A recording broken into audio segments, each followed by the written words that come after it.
Bene data bakundwa b'umwami Yesu Kristo, mwese abakurikira izi nyigisho tubahaye ikaze mu biganiro bya Saveur Divine. Ibi biganiro mu bitegurirwa n'abavugabutumwa bwiza batandukanye, akaba ari umuhamagaro ugendera ku ijambo ry'Imana byanditse mu gitabo cy'ubutumwa bwiza uko bwanditswe na Matayo ibice 24 umurongo wa 14. Kandi ubutumwa bwiza bw'ubwami buzigishwa mu isi yose ngo bube ubuhamya bwo guhamiriza amahanga yose, nibwo imperuka izaherako ize. Ibi biganiro mubikurikira ku channel ya YouTube yitwa Saveur Divine. Tubifurije kugubwa neza. Imana Data ari nayo So ibaha umugisha.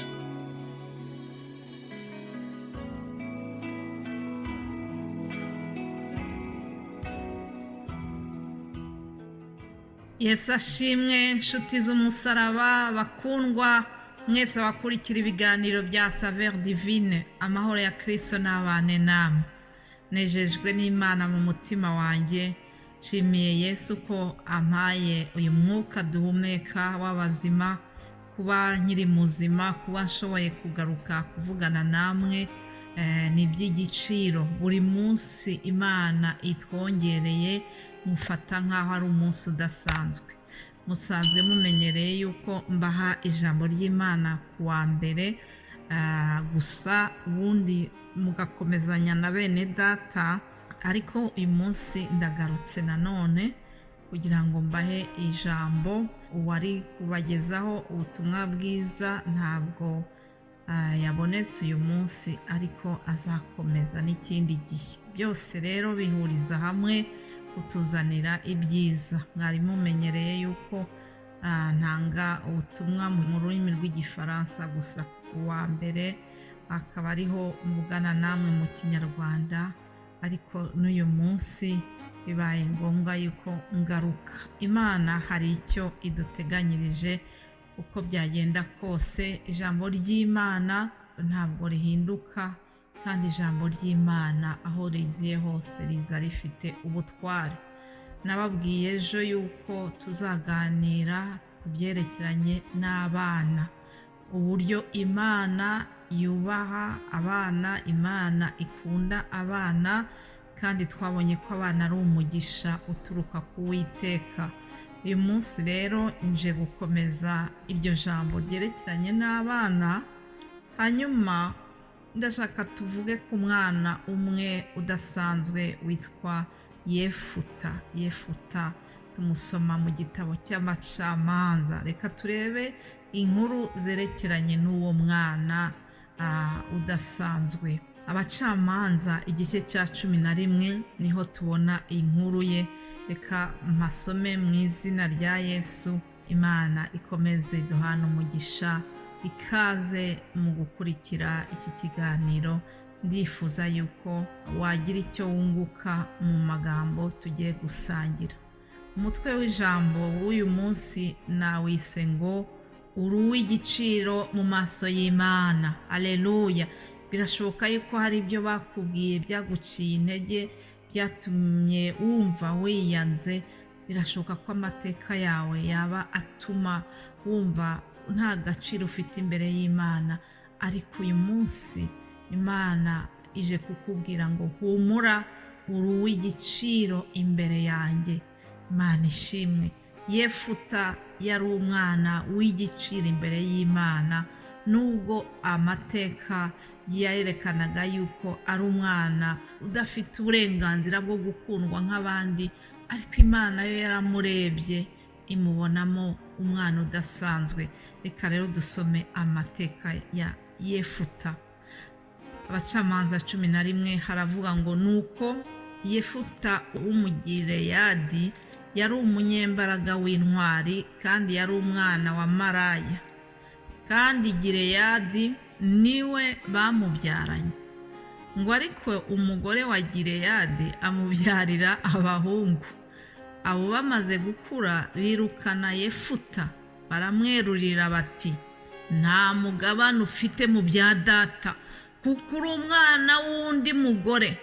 Nuko Yefuta ahunga bene se, ahungira mu gihugu cy'Itobu, aturayo. Maze Yefuta ateranya abantu b'inguguzi bakajya batera abandi.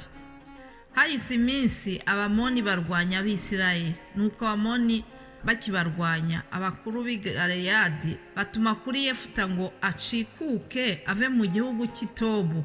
Baramubwira bati, ngwino ube umugaba wacu tubone uko turwana n'abamoni. Umurongo wa 7 aratubwira ngo Yefuta abwira abakuru b'i Galeyadi ati, mbese si mwe mwanyanze mukanyirukana mu bya data? Ni iki gituma muza kunshaka ubu kuko mubabaye? Imana ishimwe cyane.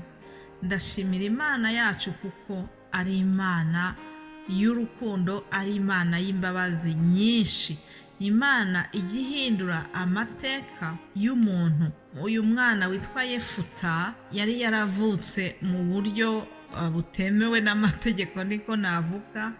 Avuka yitwa ikinyendaro. Yewe, mbese hari umwana ufite iryo zina ry'ikinyendaro waba uri kunyumva? Birashoboka yuko nawe wavutse mu buryo budasanzwe, ukavuka mama wawe nta mugabo agira, ibyo bintu ukabikurana bikagutera ipfunwe, aho unyuze hose wenda bakakuryanira inzara ati dore wa mwana w'ikinyendaro utazi se. Ariko ndagira ngo nkubwire ngo ni ukuri, uko nguko abantu bakuvuga, uko nguko abantu bakuryanira inzara, uko nguko abantu b'isi muturanye bakwiyumvira, ntabwo ari ko Imana ikubona. Imana yo irakureba ikakubonamo umwana w'umunyambaraga, umwana w'intwari. Uko niko yabigenje kuri Yefuta. Yefuta yari yaravutse mu buryo budasanzwe, uburyo bw'umwana. Bibiliya ivuga ngo yari umwana wa maraya, bivuga ko nyina yari yaramubyaye mu icyo gihe kidasobanutse, igihe atamugabo agira, igihe bamwe bamwita indaya, ariko mu by'ukuri nta ruhare yari yabigizemo. Bene da, reka tujye twirinda guca imanza. Uyu mwana Imana yari yamushatse. Ibyo tubona uburyo yaje kugira umumaro muri bene se, bitwereka ko Imana yo yari imufiteho uwundi mugambi, yari imufite mu rukundo rwayo. Ntabwo yavutse ari umwana w'impanuka, ahubwo Imana yari yamushatse. Ahubwo rero batubwira yuko bene se nyine baje kumwirukana. Urumva, ni umwana winjiye muri uwo muryango, ariko nyina amuzana muri uwo muryango, amuzana amuvanye ahandi nyine. Ise rero uwo mugabo, ise umugabo wa nyina niko navuga, hanyuma aza kubyara abandi bana, b'abahungu. Noneho ngo bamaze gukura barareba bati Yefuta azagabana natwe 8. Ibintu by'iminani ibintu by'umunani bizakora kuri benshi. Baramureba bamugirira ishyari bati nta mugabane ufite mu bya data kuko uri umwana w'umuzanano, uri umwana w'undi mugore, nta mpamvu yuko wowe ufata umugabane hamwe natwe. Urumva, bene se navuga ngo les demi frères cyangwa les demi sœurs ntabwo bamwemeraga nyine nk'umwana nk'abandi, bituma banamwirukana. Yewe, ibintu by'iminani nyine, urumva, gukunda ibintu byatumye banga uwo mwana bari bahuje ise, ariko badahuje nyine. Baramwirukana ati nta mpamvu yuko waguma hano tutazasangira umugabane. Bamwirukanye, ariko nubwo bamwirukanye, Imana yo yari imufiteho umugambi mwiza. Imana yo yaramurebaga ikamubonamo umunyentwari, ikamubonamo umwana w'igiciro. Reka nkubwire ngo niba nawe barigeze kukubwira yuko uri ikinyendaro, oya, humura, Imana yo igufiteho umugambi mwiza. Imana irakureba ikabona uri uw'igiciro. Haleluya! Uko niko byamugendekeye Yefuta, kuko Uwiteka ari umunyembabazi nyinshi cyane. Yararebaga akabona uwo mwana nta ruhare yabigizemo. Nuko rero baje kumwirukana, baramwirukana ngo atazagabana nabo iminani. ariko igihe cy'Imana, ya Mana itabura uko igenza, ya Mana y'imbabazi nyinshi, ya Mana iturebera mu yandi marinete atari ay'ab'isi batureberamo, Imana igihe cyayo cyarageze, iraza ihindura amateka, ikora ku buryo ba bandi bari barirukanye Yefuta barangera bajya kumushaka kuko bari bamukeneye. Imana igihindura ibihe, aleluya.